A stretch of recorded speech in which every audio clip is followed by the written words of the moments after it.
Pakistan Spain federation Spain کی نوجوانوں اور خواتین کونسل نے مشترکہ طور پر شاعر مشرق علامہ محمد اقبال رحمۃ اللہ علیہ کی برسی کے موقع پر ایک پروکار تقریب کا اہتمام کیا، جس پر نوجوان طلبہ و طالبات نے شاعر مشرق کے افکار اور حالات زندگی پر انگریزی، اردو، اسپینش اور کاتالون میں اپنی خیالات کا اظہار کیا۔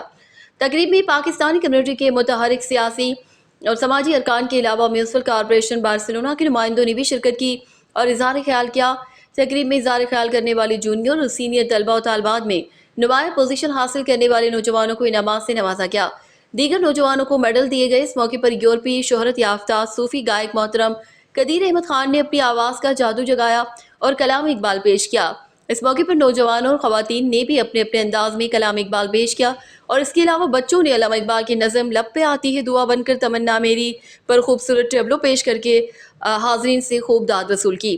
تقریب کے اختتام پر چودھری ثاقب طاہر صدر پاک فیڈریشن نے تمام مہمانوں اور خاص طور پر ڈاکٹر صبا انور اور محترمہ عروسہ راجہ اور ان کے ساتھیوں کا خاص طور پر شکریہ ادا کیا اور انہیں اعزازی میڈل سے نوازا۔ Del barri Besòs Maresme, acompanyar-vos avui aquesta tarda a la celebració del Dia de Iqbal, poeta y escritor político que a través de la poesía, como bien habéis representado aquí muchos de vosotros, la utilizó precisamente para un tema importante, ¿no? La independencia de vuestro país.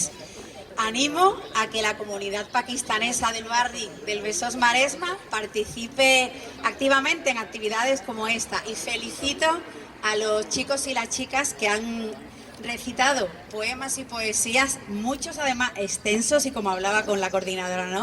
De memoria, que además os sirve precisamente para aprender a no tener miedo cuando estamos aquí encima.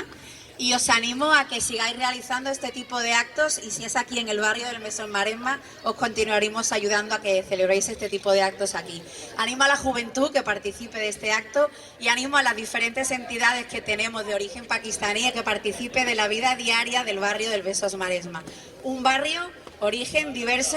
Convidats especials, assalamu alaikum.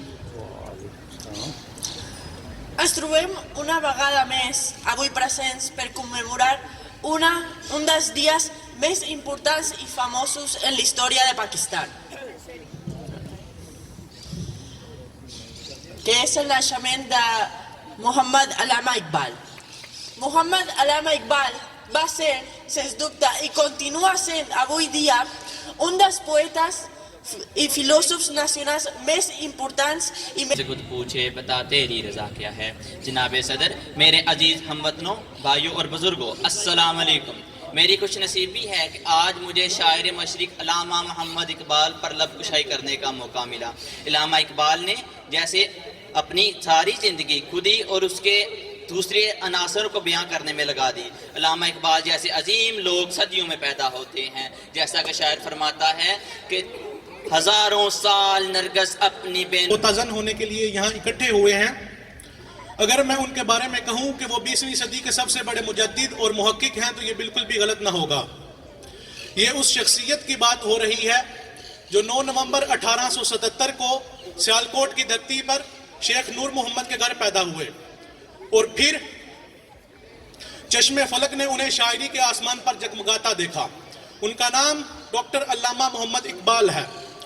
آج میرا آپ سے گفتگو کرنے کا مقصد آپ کو علامہ کی انتھک جدوجہد یا لازوال کاوی سے متعارف کروانا نہیں، بلکہ آپ تک ان کا آغوش محبت میں کچل ڈالا تھا جس نے پاؤں میں تاجے سرے دارا۔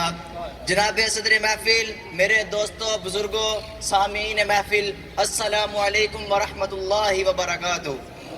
آج مجھے جس عظیم ہستی کے بارے میں بات کرنے کا موقع ملا ہے، جن کو لوگ علامہ اقبال کے نام سے جانتے ہیں، وہ اقبال جنہوں نے پاکستان کا تصور دیا، مسلمانان بر صغیر کو آزاد ملک کا راستہ دکھایا، نہ صرف راستہ دکھایا بلکہ اپنی ساری زندگی اسی مقصد کے لیے وقف کر دی۔ بر صغیر کے نوجوانوں کو اس مقصد کے لیے تیار کیا، ان کو یہ یاد دلایا کہ نوجوانوں میں کیا خوبیاں ہونا ضروری ہیں، کون سے کام ہیں اور کون سے فرائض ہیں جن کو نوجوان بھول بیٹھے ہیں۔ السلام علیکم خواتین و حضرات، سب سے پہلے تو جو بھی مہمان اس پروگرام میں تشریف لائے ہیں ان کا شکریہ ادا کرتی ہوں کہ انہوں نے ہمارے پروگرام میں آ کر ہماری حوصلہ افزائی کی، اور تمام خواتین کا بھی بہت شکریہ ایگزیکٹو باڈی کا، جنہوں نے اتنے شارٹ نوٹس پر اتنا اچھا پروگرام ترتیب دیا۔